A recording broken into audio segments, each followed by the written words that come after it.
stood at the front lines of law, leadership, and public service.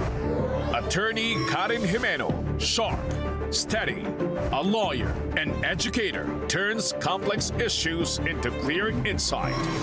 Attorney Mike Toledo, seasoned, fearless, a strategist and communicator whose voice has shaped public understanding of law and governance. Together, they make the law accessible, connecting principles with real-life questions, confronting the issues that define our nation. This is Abogado.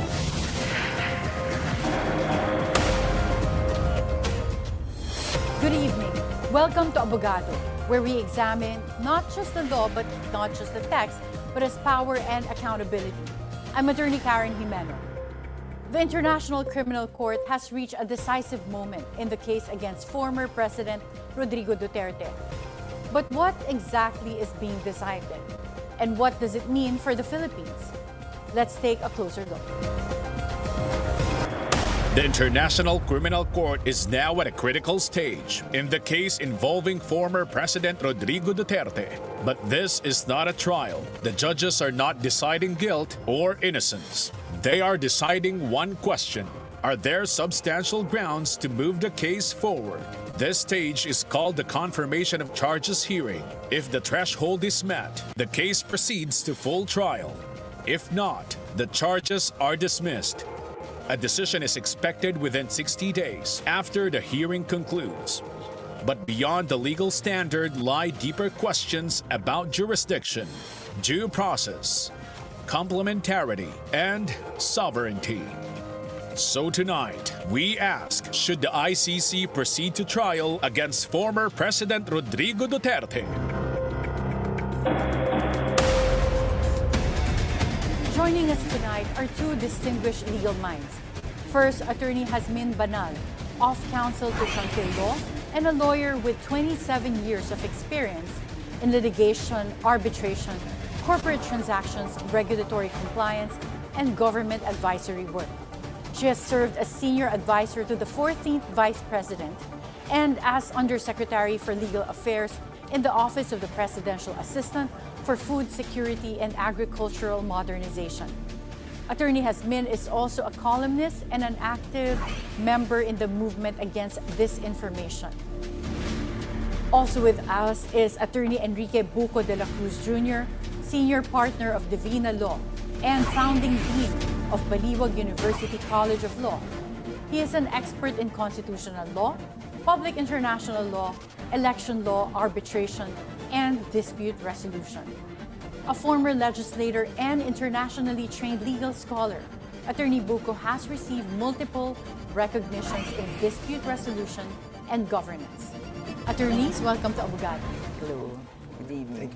Okay, so for a more structured and organized flow, this will be the framework of our discussion. We begin with the opening statements. Each guest delivers a focused 2-minute statement, laying out their perspective on the proposition. The conversation then unfolds through 2 key subtopics.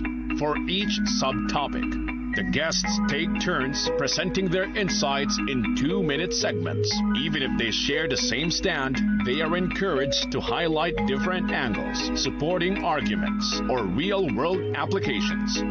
After both have spoken, we move into the open exchange, a 6-minute free-flowing discussion where the guests engage each other directly, ask questions, and expand on their points. Once both subtopics have been explored, we proceed to closing reflections, where each guest is given 2 minutes to summarize their key messages. Finally, the hosts step in with their own questions in this 6-minute segment. The guests respond, clarify, and deepen the discussion, ensuring critical issues are surfaced, even if the guests are aligned in position.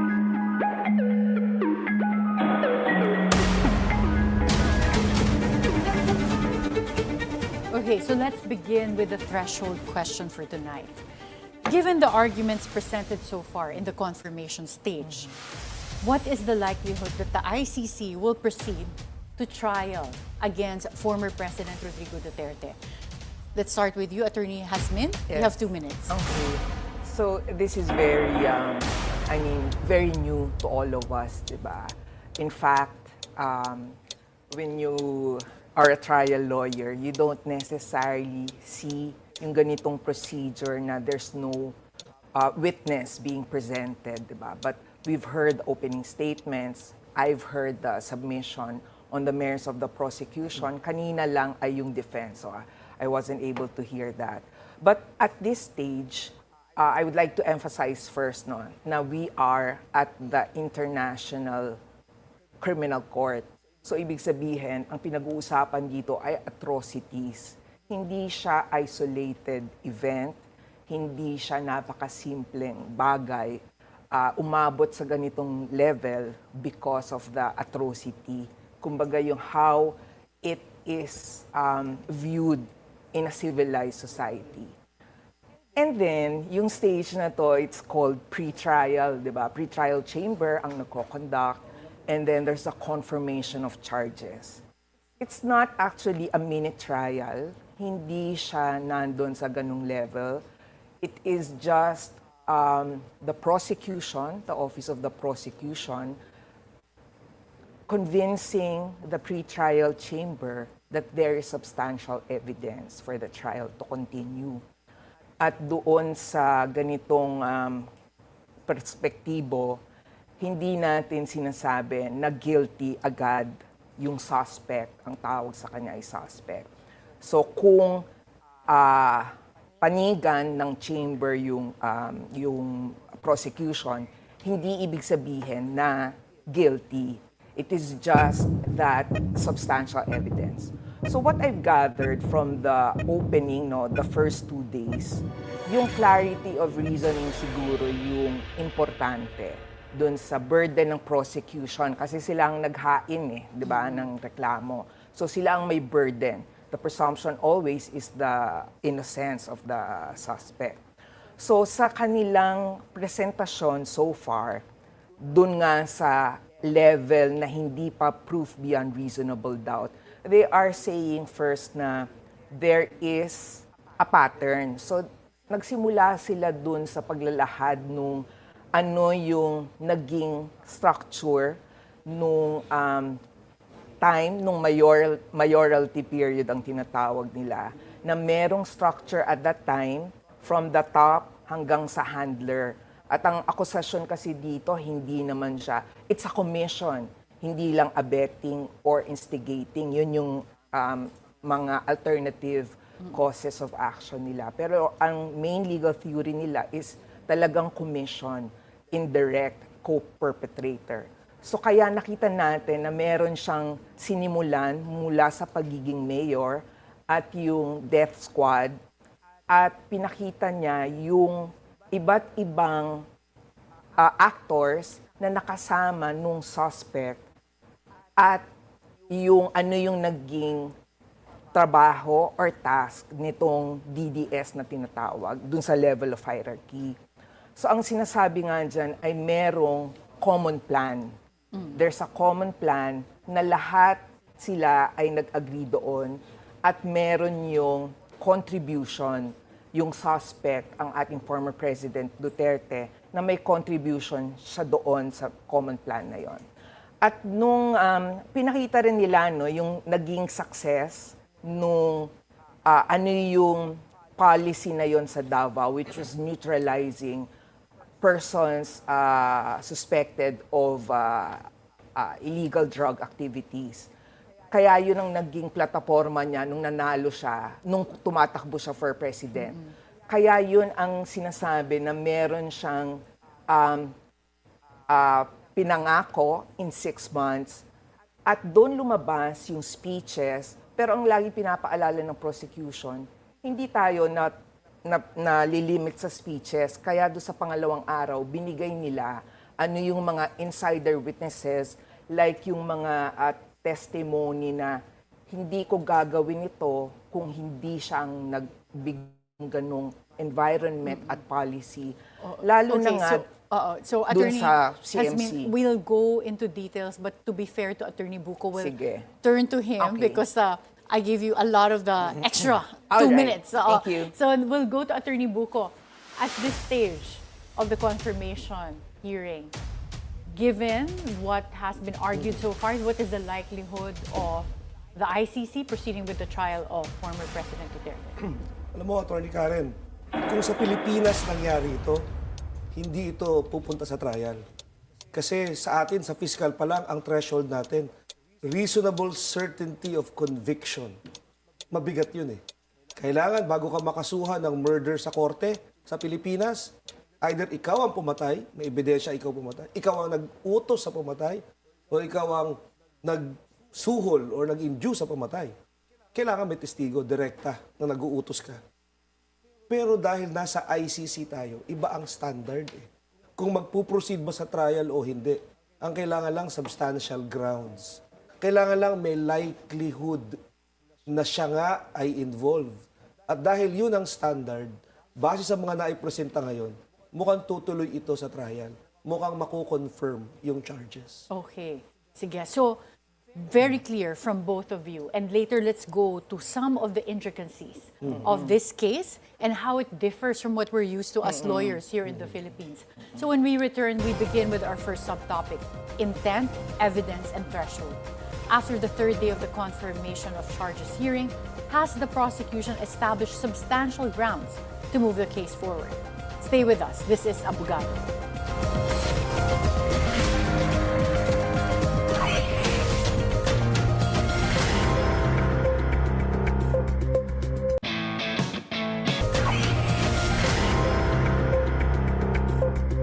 Welcome back to Abogado. Tonight we ask, what is the likelihood that the ICC will proceed to trial against former President Rodrigo Duterte?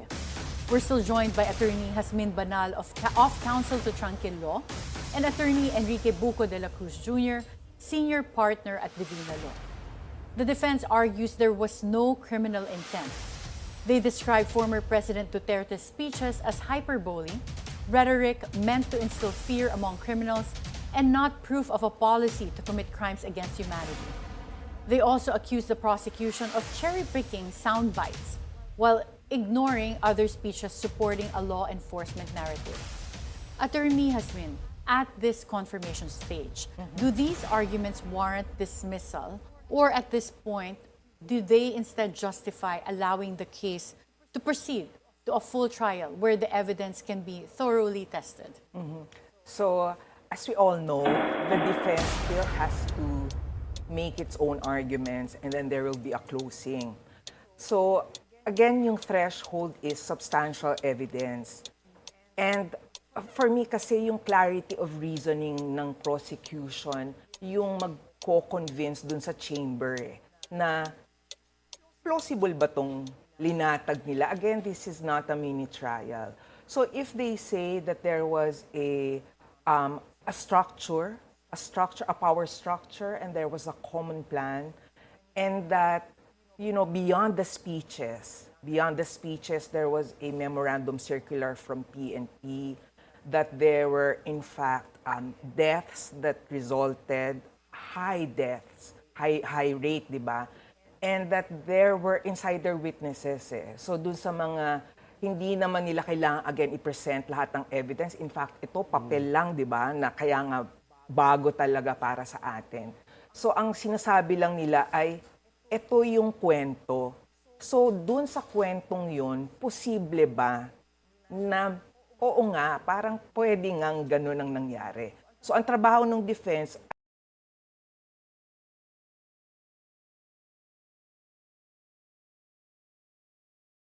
yung speech naman yan, hindi naman yun totoo. At mahal na mahal ng tao, di ba, ang Pangulo. So, yun yung mga pinipitik ng defense. Pero yung sa day 2 na pinakita ng prosecution, I think meron silang na-establish na yung bang mag-justify na pwede, again, because this is a high-level proceeding, di ba? So, yung common plan and the widespread and systematic. Systematic yung isang Oo. ine-emphasize Yes. nila, no? Oo. Attorney Buko, If the case is dismissed at this stage of the confirmation hearings, does that foreclose accountability permanently? Or does this simply reflect evidentiary weakness at this point in time? That's the downside of a dismissal. It will in effect be an acquittal for all intents and purposes kasi wala nang kasunod na proceeding. It ends the proceeding abruptly.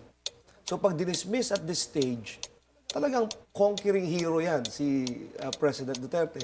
Lalabas na kahit ang ICC walang nakitang sapat na ebidensya na siya ay litisin. Kaya kung tatanungin mo ako ano ang likelihood, balikan natin yung threshold na kailangan. No? What does the prosecution need to overcome to be able to proceed to trial? And it's substantial grounds. Mababa yung threshold sa Pilipinas, bago umandar yan, murder ang kaso, hindi sapat na mapatunayan mong may namatay.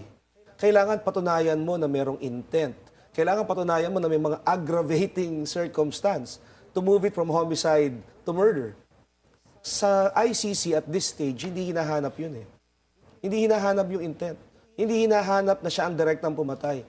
Kailangan lang ipakita na may widespread and systematic attack on the civilian population and that he as head of state knew or should have known na merong ganitong pangyayari and he did not do anything or he induced it to happen.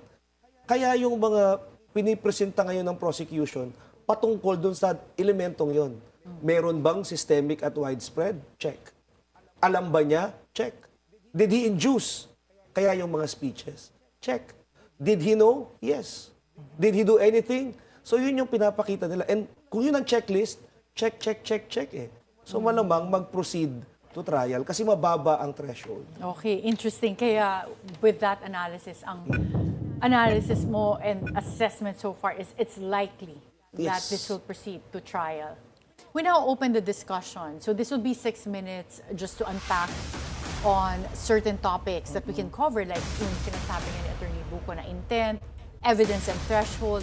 But we can also talk about political rhetoric as evidence of criminal intent. Because again, kung tayo lang as lawyers, kung dito yan sa Pilipinas, it's not sufficient to say that someone murdered someone just because because he announced it. Oo, napapatayin kita or patayin mo yan. Pero it's more than that that you need to establish. No? So, we now open to the floor for this 6 minutes of exchange. Ano yung palagay nyo magiging effect on the international level sa state leaders, heads of state, when this type of case moves forward to trial and let's say theoretically if magkaroon ng conviction that would hold a head of state like former President Duterte as co-perpetrator because of his rhetoric. Kasi talaga ang ICC, ang mandate naman niya at ang vision niya really is to exact accountability. So meron doon na parang perspective na deterrence. Nakakatawa nga kasi yun din ang sinasabi ng Defense Counsel, di ba, na yung ginagamit na mga salita at speeches ni former President Duterte, yun ay really consistent with his desire for an orderly society. Pero so ang ICC, yun din. So in the event na meron ng conviction or tumuloy nga itong to trial at sabihin ng pre-trial chamber na okay ang substantial evidence, that is really accomplishing then the intent of the ICC na because nga it is crimes against humanity, di ba? So yung level ng atrocity, ibig sabihin, it is a demand among state leaders na merong ganitong nagmamatyag sa mga nangyayari at kung hindi kaya yang panagutan dun sa national domestic level, then there is this avenue na pwedeng gawin.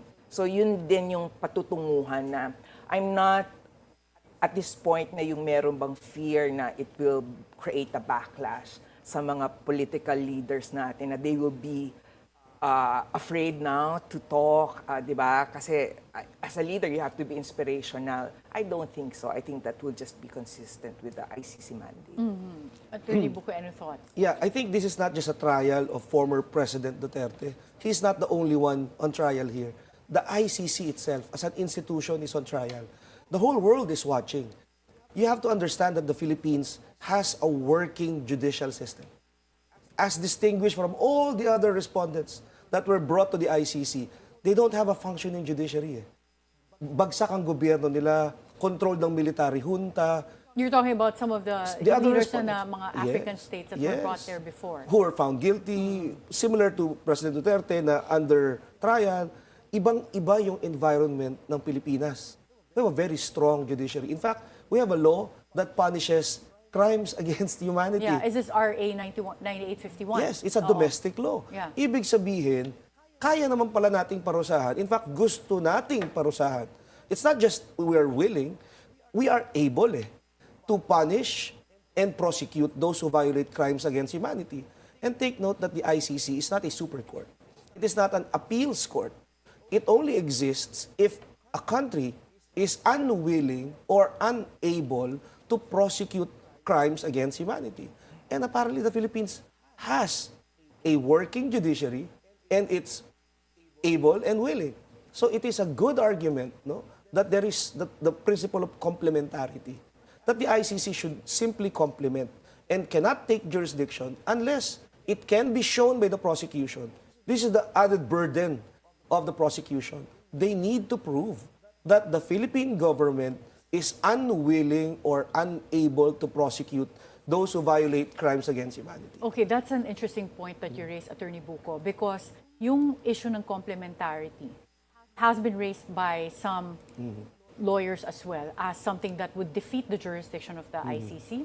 But obviously, they took jurisdiction over this case. They refused to dismiss it at the But first only at that instance. stage. It can still be raised. Pwede pa yan ma-raise after during the the confirmation of charges. Sa confirmation of charges, pwede pa ba Yes, itong yes, ma-raise? it can still be raised. Because Meron siyang pending na question on the jurisdiction. Because it's a different person who will decide So hindi pa yan, ibang It's a different chamber. Yeah. Pero if I may, no, very interesting nga yung sinabi mo na the judiciary is working. I think merong ibang lens din na precisely naghintay. At in fact, na-question din yung delay ng ICC in this particular case. Because nga, nakita natin na meron nga bang hain na kaso. So yun yung challenge. And I think magiging opportunity rin yan for the Philippines to see na, dapat pala nung simula pa lang, we should have taken this matter seriously. Pero kung ako yung defense, I will present the conviction of those police officers who killed Kian de los Santos. They were convicted for the murder of Kian. And Kian is being used as one of the instances of a violation of crime against Yeah, I humanity. saw that in the opening of the prosecution. But there was at a least the first prosecution, day. Pero and there was a conviction. Ang ano kasi, di ba, ang accountability again is yung sino ba, hindi, kaya nga ang linalatag sa ICC ay meron siyang common plan at meron siyang widespread and systematic. At yung physical perpetrator is not necessarily the only person who is accountable. But that breaks So I think the yun yung issue difference. on unwillingness and inability. So it which goes is- again to that issue of jurisdiction. Because you cannot just abstract one fact that Duterte was not charged because he was immune at the time. But now he's no longer immune. But the perpetrators were made accountable. And therefore, there's a working judiciary. It's willing and able. And therefore, the jurisdiction of the ICC should not apply. So it can be argued. Yes, but ako I would like to believe, ako ang judiciary, I always, di ba, that is the rule of law. We have to support our legal institutions. Pero I think etong sa mga biktima at dun sa mga massive killings, hindi natin masasabi na nagkaroon ng hustisya pa doon. Kaya ito nga, talagang whether you are pro or against, I think the Philippines will benefit from this legal proceeding. Kasi it will also be a challenge for us na bakit saan tayo nagkulang for exacting accountability. Pero yun yung point ko, Karen. Yung ICC ba ay additional forum? Pag hindi mo nakasuhan si Duterte sa Pilipinas at nakasuhan mo lang yung mga pulis, pwede kang pumunta sa ICC. I think hindi yun ang purpose ng ICC, yung added forum. it can only be available kung walang forum na available sa Pilipinas. Hindi siya added forum. Pero lumalabas ganun eh. Pwedeng kasuhan yung pulis dito pero not enough eh. Gusto namin si Duterte. At doon lang tinatanggap eh. So doon kami. Oo. So parang, Kasi naman, pero hindi yun ang purpose ng ICC. I think I will have to get the disagree principle. with, So for me, yeah, I get that disagree with argument that. based on the principle of complementarity because that is one of the principles laid in the Rome Statute. But the Yes. I'm not attorney saying has he's made- not accountable Oo, or that I'm he just should saying not be held it should accountable. So dito yung pumapasok yung ibang arguments na dapat ba dinala pa doon sa ICC when it could have been litigated here Because we in the had Philippines. plenty of opportunities. And yung pagkuha na lang ng evidence, ang sinasabi nga, di ba, na walang evidence. And in fact, nung ang may mga pinapadala dito, kasi maaga naman nasimulan dapat tong investigation ng prosecution, di ba? Office of the Prosecution. Pero naalala natin nung mga panahong yon, talagang bawal. And that, Here's my yung question, Okay. Attorney Jazmin. To what extent is the unwillingness or inability to prosecute political? Because ngayong meron tayong cooperation from our government, lumabas lahat ng ebidensya na present nila ngayon sa ICC. And that's also through the help of the counsels because for there's a the change in complainants. administration. Exactly. That is- So that's my worry, yung politicizing the Pero for function me, of the that ICC. is not politicizing the function of the ICC because nangyari nga ito nung administrasyon ng nakaraan eh. So madali ngayon magsabi na kaya na. Pero ang point is, ilang taon yon na hindi nga nagkaroon ng hustisya. So ito, I think we should all welcome it. I don't see it as a dent on our sovereignty. Hindi ako nagkakaroon ng ganung fear. Kasi that is the basic principle, di ba, sa international law. And we accepted that na yung principles of international law, there's a community of nations. Pero I Ang think, nangyari lang, umalis tayo because sinimulan ang investigation. So ako, naniniwala ako, di ba, whether it's domestic or ICC, nagsisimula ito and we should all participate in it because this is about us. And it's about one man, but it's also about us. Na how far are we willing really to demand accountability? pero I think, kaya ko sinabi kanina that the ICC is also on trial. You have to understand that superpowers are also watching and their allies might withdraw from the ICC if they realize that it's no longer relevant. Imagine a working government like the United States. Their president has a pending warrant of arrest. The former president has a pending warrant of arrest. The president of Russia has a pending warrant of arrest. Putin and also Israel's Prime Minister. Yeah. But they have working judicial systems. And they withdrew from they did not actually accede to the ICC because they felt that their sovereignty is being challenged. Why would a foreign court adjudicate our leaders who committed allegedly crimes within our territory? So I think the whole world is also watching. Kasi if the ICC asserts its right to adjudicate someone, a leader, even if the country can prosecute offenders of the same violation, that will challenge all other countries. It can happen to them. Interesting. So, hold that thought, Attorney Buko, because marami pa tayong pag-uusapan. Thank you so far, attorneys. Up next, we move to jurisdiction, sovereignty, which tinart nyo na pag-usapan, and legitimacy. Is the ICC the proper forum? You're watching Abogado.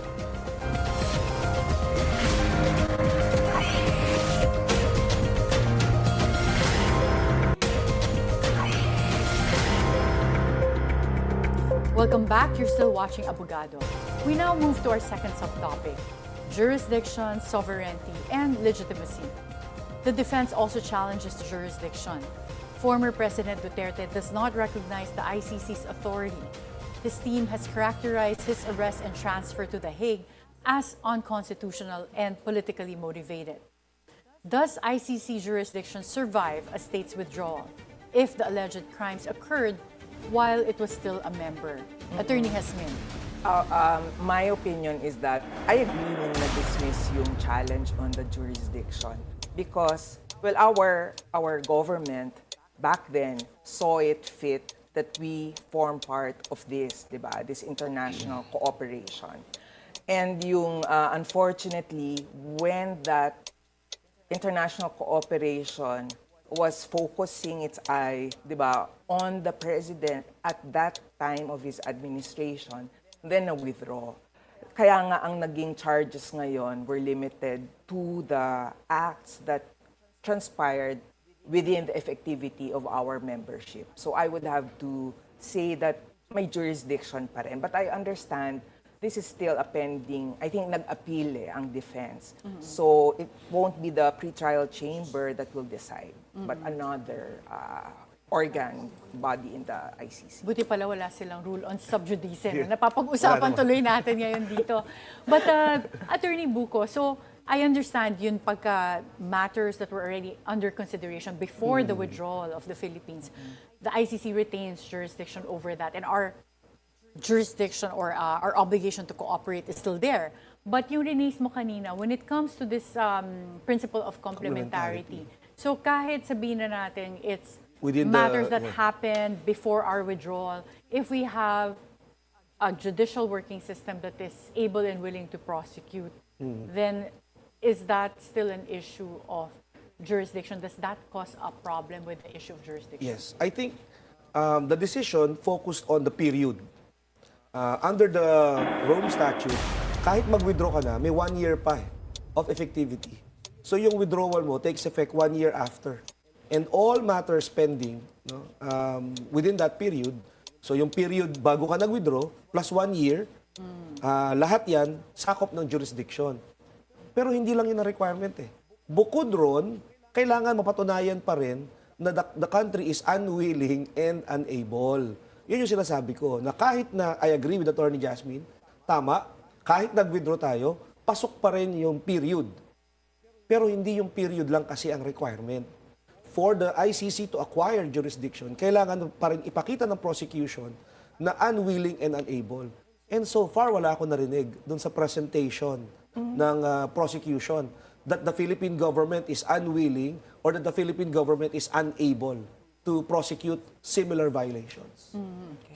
So let's open the floor to a 6-minute discussion. Okay. Kasi I can hear susundin Attorney ko Jazmin to. gusto na magsalita. Yeah, Sige, sorry. go Kasi ahead. again, Yeah. I will go back to the pre-trial chamber's role now. Hindi kasama dun sa kanilang ide-decide yung matter of jurisdiction. We're In fact, looking ahead from here. hindi kasi yung Yeah. parang the statement of kanina na parang we did not hear anything from the prosecution on this matter.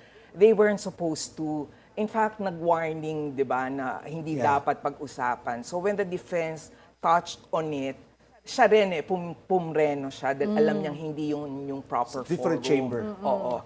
Ako in addition to the period, meron kasing kumbaga yung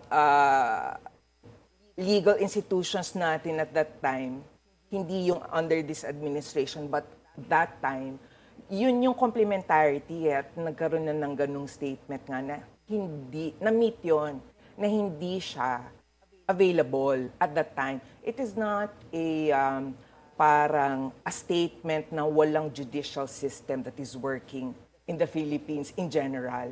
It is for this particular case going after the sitting president. So yun yung distinction. And so for me talaga, we will also see kasi nga kung may pending appeal on that question of jurisdiction.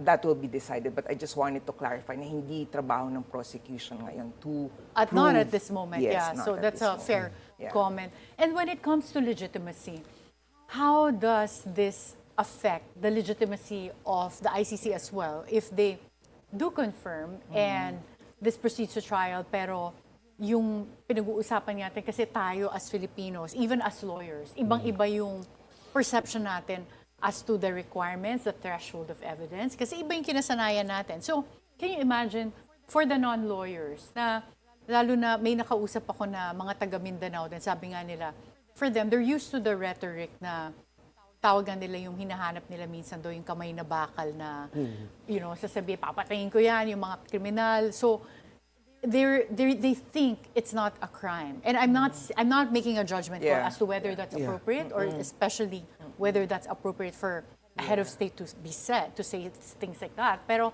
ang question ko is the legitimacy because as Attorney Buko mentioned, on trial din dito yung ICC because at the end of the day, they depend on member states to sustain them and to give them, jurisdiction over cases that they can try and decide on. So, kung para sa mga tao, hindi nila masyadong ma-accept na yung crimes against humanity is what the ICC determines as it is when it doesn't match with the cultural understanding of the members of the head of state or the constituents of a certain state. How do you think that affects yung legitimacy of the proceedings? Yeah, I think, Attorney Karen, you have to understand the ICC as an institution lives because of the contribution of its members. And those member states are wary of an encroaching ICC on matters that are outside its jurisdiction. Not every murder deserves ICC jurisdiction. Hindi porket may namatay, kailangan dalhin mo sa ICC. There are requirements At hindi papayag yung mga member states na porket may namatay, kailangan dalhin doon.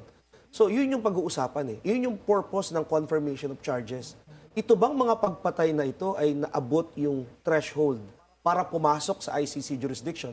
Kasi kahit sinong pagpatay lang, pwedeng umabot doon, baka mag-withdraw lahat yung mga member states. Kasi ayaw naman nila yon na lahat ng ordinaryong pagpatay sa kanilang mga country kukunin ng ICC. Di ba? Magiging mas makapangyarihan sila kaysa sa local courts.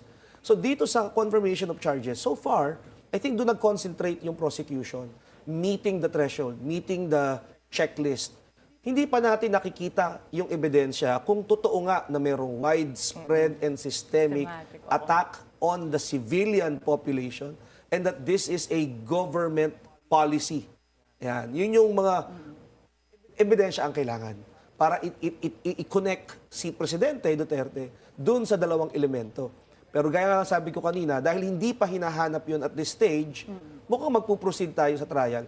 And I think proceeding to trial, the confirmation of charges, is good for President Duterte because finally, it will be his day in court. He'll be able to show to everyone that I'm not really connected. I did not really kill anyone. I'm just, using political hyperbole. It's also good for the victims to proceed to trial. Finally, they would have an avenue to present whatever evidence they have. Kaya it's good for the defense, it's good for the prosecution to proceed to trial.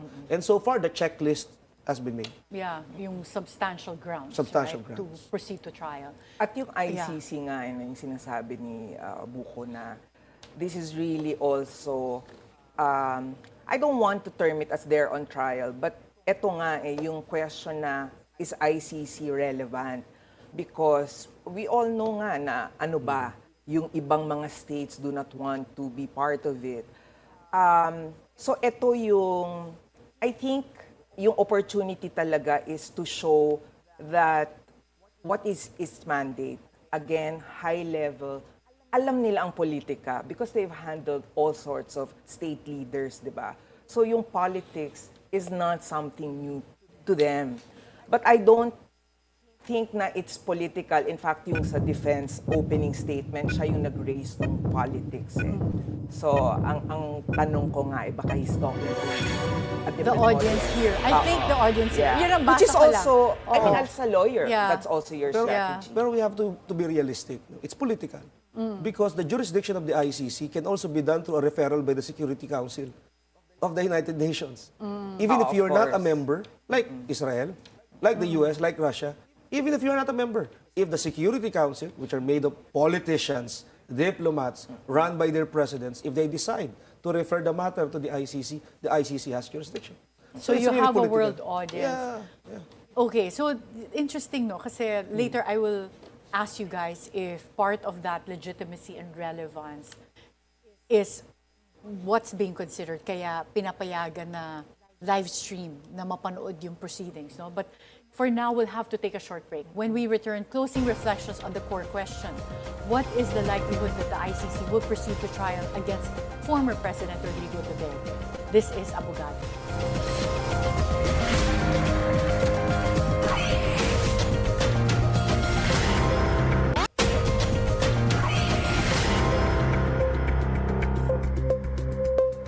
Welcome back. You're still watching Abogado.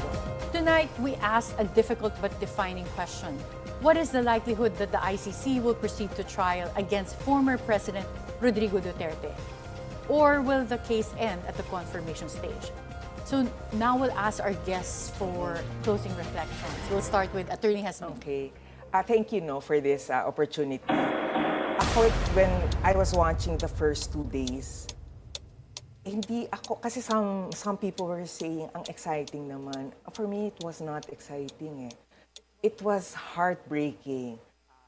Questions of sovereignty, questions of accountability, questions of reparation. So, yun, I think, yung heart nitong proceeding na to and what the ICC is trying to accomplish. It's really the atrocities at this level based on a common plan, systematic and widespread. At linatag niya yung counts, yung charges, the mode of liability nandun. So, nasa 4th day na, pag uwi ko mamaya, I will watch the Ako defense, din. di ba? Alam mo, And then the pinapanood closing ko talaga siya. tomorrow. Yeah. The And I think closing for us tomorrow. lawyers, it's so Yes. exciting. Yeah. Kasi you get to see how they appear in that type of, well, they don't call it a court, a chamber.